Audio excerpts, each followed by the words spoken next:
Hello everyone, welcome back to Banu Kitchen and Happy New Year as well. புத்தாண்டு நல்வாழ்த்துக்கள் எல்லாருக்கும். இந்த புத்தாண்டுல நான் உங்களுக்கு கொண்டு வந்திருக்கிற ரெசிபி எப்பவுமே நம்ம வீட்டில் இன்ஸ்டண்ட்டாக செய்யக்கூடிய மேகி ரெசிபி தாங்க.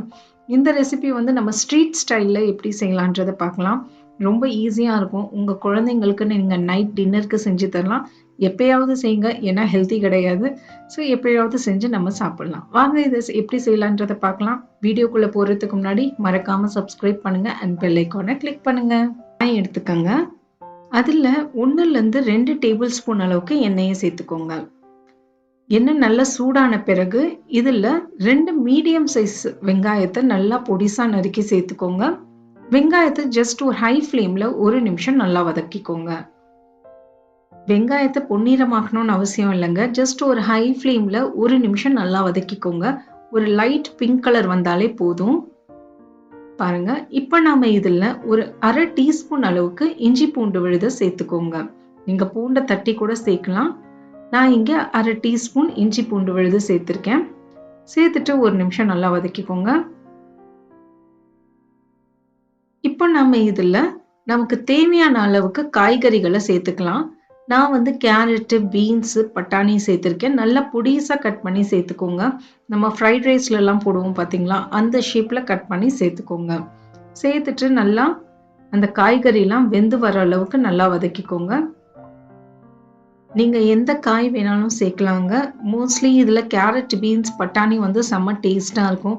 உங்கள் குழந்தைங்க மோஸ்ட்லி இந்த வெஜிடபிள்ஸ்லாம் சாப்பிடல அப்படின்ற பட்சத்தில் நீங்கள் இந்த மேகியில் கலந்து கொடுக்கலாம். மூடியை போட்டு 2 நிமிஷம் லோ ஃப்ளேம்லேயே வச்சுருங்க.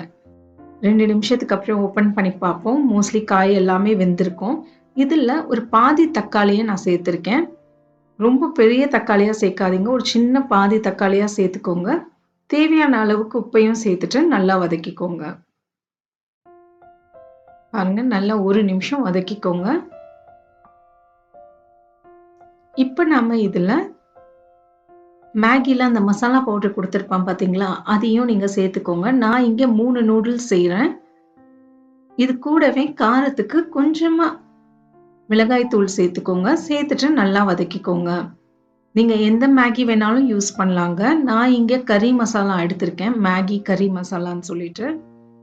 நல்லா 1 நிமிஷம் வதக்கிட்டு இதுக்கு தேவையான அளவுக்கு தண்ணி சேர்த்துக்கோங்க. நான் 3 மேகி கேக் எடுத்திருக்கேன். அதனால நான் இங்கே 4லேருந்து 5 கப் அளவுக்கு தண்ணியை சேர்த்துருக்கேன். ஒரு மேகிக்கு நீங்கள் 1லேருந்து 1.5 கப் அளவுக்கு தண்ணி சேர்த்துக்கலாங்க. ஒரு சிலருக்கு மேகி தண்ணியாக இருந்தால் பிடிக்கும். ஒரு சிலருக்கு அது அப்படியே நூடுல்ஸ் வரையாக இருந்தால் பிடிக்கும். ஸோ உங்களுக்கு ஏற்றாப்புல நீங்கள் தண்ணியை சேர்த்துட்டு இந்த தண்ணி நல்லா கொதிச்சு வரட்டும். இப்போ நம்ம இதில் மேகியை சேர்த்துக்கலாம். நல்லா தண்ணி கொதிச்ச பிறகு இந்த மேகி கேக்கை சேர்த்துக்கோங்க. சேர்த்துட்டு நல்லா கிளறிடுங்க. இது ஒரு ஸ்ட்ரீட் ஸ்டைல் ப்ளஸ் என்னுடைய வே ஆஃப் ஸ்டைலும் சேர்த்து ஒரு புது விதமாக தான் செய்ய போகிறோம். ஏன்னா இதில் எக்கு உடைச்சி ஊற்றுவாங்க. நாம் இதில் எக்கு உடைச்சி ஊற்ற போகிறதில்ல. அதுக்கு பதிலாக நம்ம ரேமன்லலாம் வைக்கிற மாதிரி எக்கை நாம் இதில் ஊற்றி ஸ்டீம் தான் பண்ண போகிறோம். ரொம்ப டேஸ்டாகவே இருக்கும். பாருங்கள், மேகி நல்லா வெந்துடுச்சு. இப்போ நம்ம இதில் மூடியை போட்டு லோ ஃப்ளேமில் 1 நிமிஷம் இருக்கட்டும். 1 நிமிஷத்துக்கு அப்புறம் ஓப்பன் பண்ணி பாருங்கள். நல்லா அந்த மேகி ஃபுல்லாக வெந்துட்டு கொஞ்சம் தண்ணி இருக்கணுங்க. அதில் ஃபுல்லாக ட்ரை ஆகிடக்கூடாது. கொஞ்சமாக தண்ணி இருக்கிற சமயத்தில் நாம் இதில் ஒரு 2 முட்டையை உடைச்சி ஊற்றிக்கலாம். இங்கே நீங்கள் 3 முட்டை கூட சேர்த்துக்கலாம். நான் இங்கே 2 முட்டையும் உடைச்சி இந்த மாதிரி சேர்த்துக்கோங்க.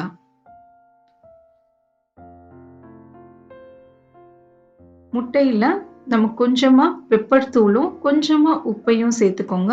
அது கூடவே கொஞ்சமாக கரம் மசாலாவையும் சேர்த்துக்கோங்க. மூடியை போட்டு ஒரு 2 நிமிஷம் அப்படியே லோ ஃப்ளேம்லேயே வச்சுருங்க. 2 நிமிஷத்துக்கு அப்புறம் ஓப்பன் பண்ணி பாருங்க. மேலே அந்த முட்டை எல்லாமே வெந்திருக்கும். ஹாஃப் பாயில் மாதிரி இருக்காது. பாருங்க, சூப்பராக வெந்திருக்கு. மேகி எப்படி வரையா அழகாக தனியாக நூடுல்ஸ் மாதிரியே இருக்குது. பாருங்க, இதே மாதிரி நீங்கள் கரெக்டாக இந்த ப்ரொப்போர்ஷனோட செஞ்சு பாருங்கள். செம்ம டேஸ்ட்டாக இருக்கும். ஸ்ட்ரீட் ஸ்டைலில் வாங்குகிற நூடுல்ஸ் மாதிரியே இருக்கும். உங்கள் குழந்தைங்களுக்கு இதுக்கு பிரேக்ஃபாஸ்ட்டுக்கோ இல்லை டின்னருக்கோ செஞ்சு கொடுங்க. ட்ரை பண்ணி பாருங்கள். இது எப்படி வந்ததுன்றதை எனக்கு கமெண்ட்ஸில் சொல்லுங்கள். மறக்காமல் சப்ஸ்கிரைப் பண்ணுங்கள் அண்ட் பெல் ஐக்கானை கிளிக் பண்ணுங்கள். தேங்க்யூ ஃபார் வாட்சிங்.